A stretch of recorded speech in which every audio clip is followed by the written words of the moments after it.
छी छी, क्या घटिया साड़ी है। ये भी सूती की साड़ी है। इससे तो अच्छे कपड़े हमारी नौकरानी पहनती है। ये अच्छी है ना? ये साड़ी मैं अपनी सहेली की शादी में पहनकर जाऊं? हाँ हाँ पहन ले, इसमें किसी को पूछने की क्या जरूरत है।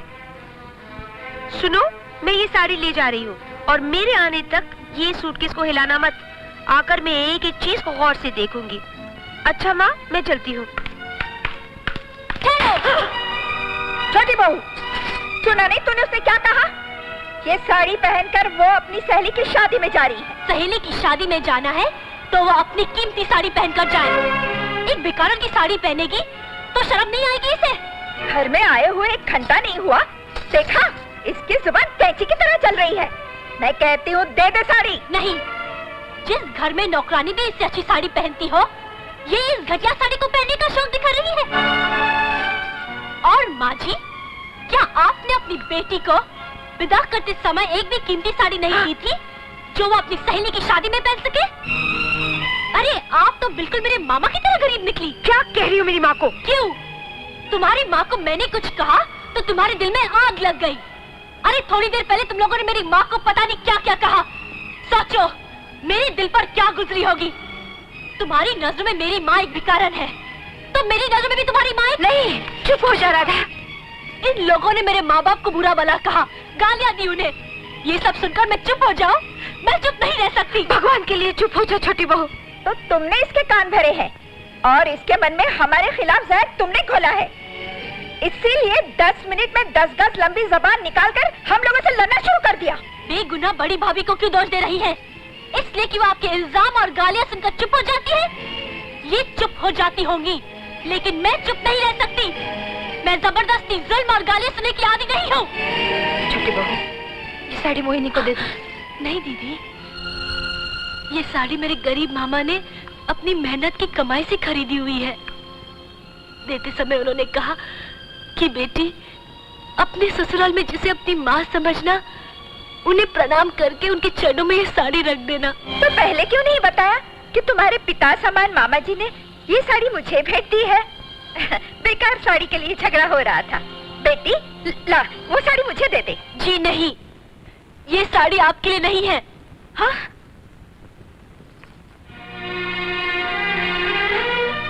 नहीं, ये क्या किया राधा तुमने? माँ जी के रहते हुए ये साड़ी तुमने मुझे दे दी? माँ का प्यार कभी पाया ही नहीं मैंने।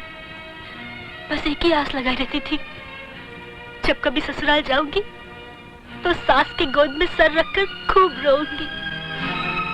उनसे माँ का खोया हुआ प्यार फिर से पालूंगी। लेकिन इन्होंने माँ नाम के शब्द का इतना अपमान किया है कि जो तस्वीर मैं अपनी माँ की बनाकर आई थी, इन्होंने तानों के पत्थर मार मार कर उनके टुकड़े कर दिए। अरे इन्हें तो माँ कहना भी ममता की तौहीन होगी। सुन लिया? ये 2 कौड़ी की लड़की कैसे बड़ी बड़ी बातें कर रही है। ठहर जा, मैं अपनी सहेली की शादी से आती हूँ, फिर मजा चखाऊंगी। जाने से पहले तुमने जितनी भी चीजें उठाकर बाहर फेंकी है, उन्हें पैक करके रख दो। क्या मैं रखूंगी? हाँ हाँ, तुम करोगी। तुम बड़े घर की बहू हो।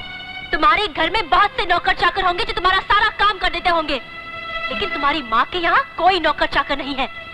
इसलिए ये काम तुम्हें करना पड़ेगा। चलो उठाओ ये सब कपड़े। रहने दो ना छोटी बहू, मैं नहीं दीदी, तुम कुछ नहीं करोगी और ना ही मेरे बीच आओगी। सुनो, अगर तुम अपनी सहेली की शादी में सही सलामत जाना चाहती हो तो ये कपड़े उठाकर तुम सूटकेस में खुद रखोगी। अरे बाप रे बाप, ये क्या आफत की पुड़िया उठा लाया है रवि। मैं अभी जाके उनसे बताती हूँ ये क्या मुसीबत आ गई है हमारे घर में। माँ, तुम कहाँ जा रही हो? शोभा भाभी। हाँ? ये कपड़े तुम सूटकेस में अभी रखोगी। चलो।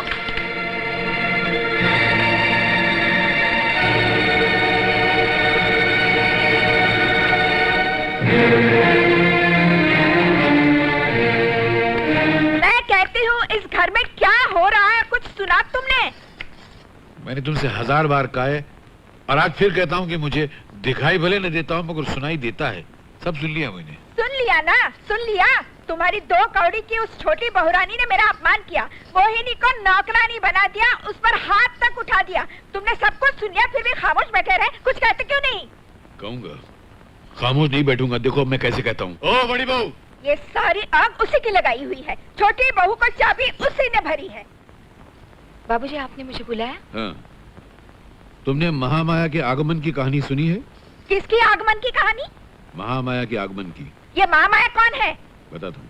जब संसार में जुल्म और अत्याचार बहुत बढ़ गया, चारों तरफ हाहाकार मचने लगी, बस लोग खून के आंसू रो रहे थे, ऐसे में वो 10 हाथों वाली देवी अपने हाथों में तेजस्वी की माया लिए बिजलियों पर सवार तूफानी हवाओं में बैठकर धरती पर आई और एक ही बार में सबका सर्वनाश कर दिया। यही है महामाया की आगमन की कहानी।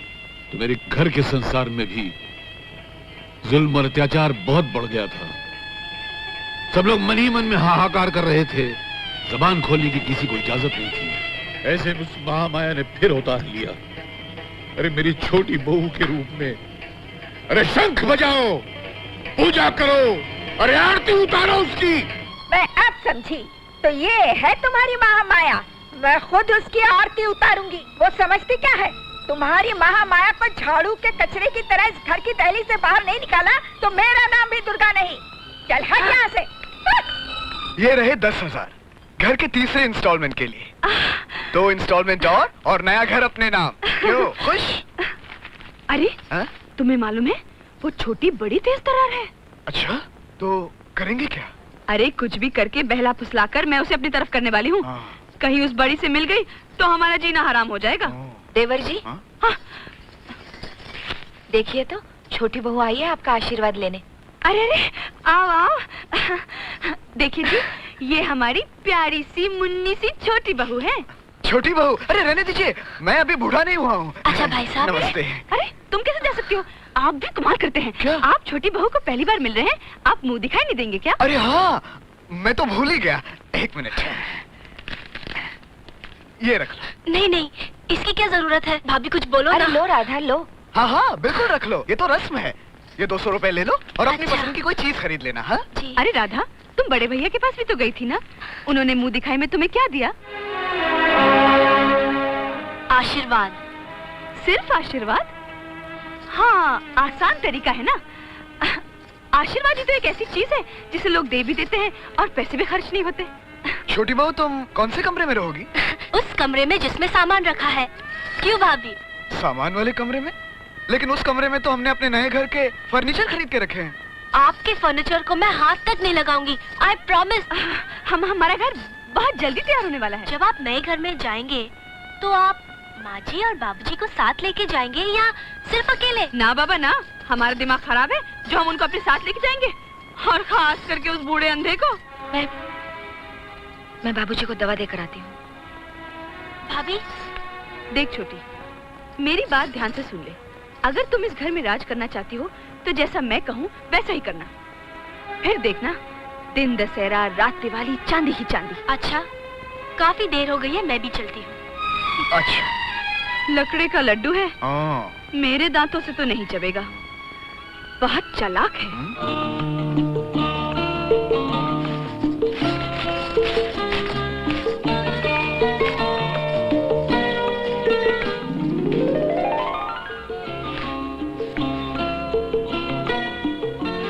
जी आइए दीपक भैया, बैठिए। थैंक्स। कहिए भैया, क्या लेंगे आप? घर से मैं नाश्ता करके ही निकला हूँ। दरअसल मोहिनी की गलती की वजह से मैं आपसे माफी मांगना चाहता हूँ। नहीं भैया, ये आप क्या कह रहे हैं? ननंद भाभी में तो नोकझोंक होती रहती है, आप बिल्कुल चिंता न करें।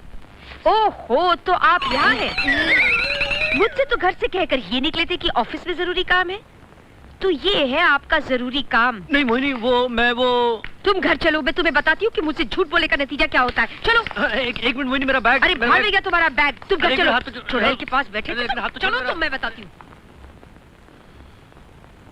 मैं लबे शिकवा को सी लेता हूँ, चंद घड़ियां है यूं ही जी लेता हूँ। एक बार समझ लेता हूँ जिसे दोस्त का हाथ, फिर उस हाथ से जहर भी पी लेता हूँ। तुमने गर्दन झटक दी होगी ना? आपको दिखाई देता है?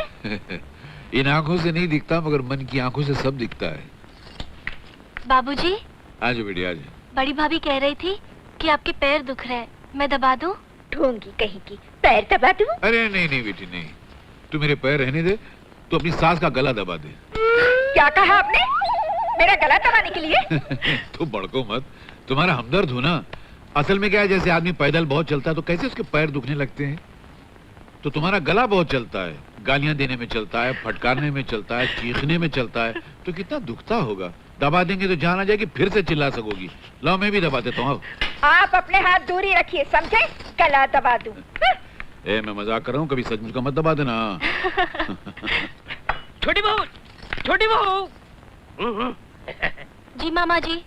अरे तुम भी हमारे साथ सुबह सुबह ये त्रिफला का जल पिया करो। इससे क्या है कि शरीर भी स्वस्थ रहता है और भूख भी अच्छी लगती है। इस घर में लोग पेट काट काट कर जी रहे हैं और आप त्रिफला जल पीकर अपनी भूख बढ़ा रहे हैं। जैसी बहन वैसा भाई।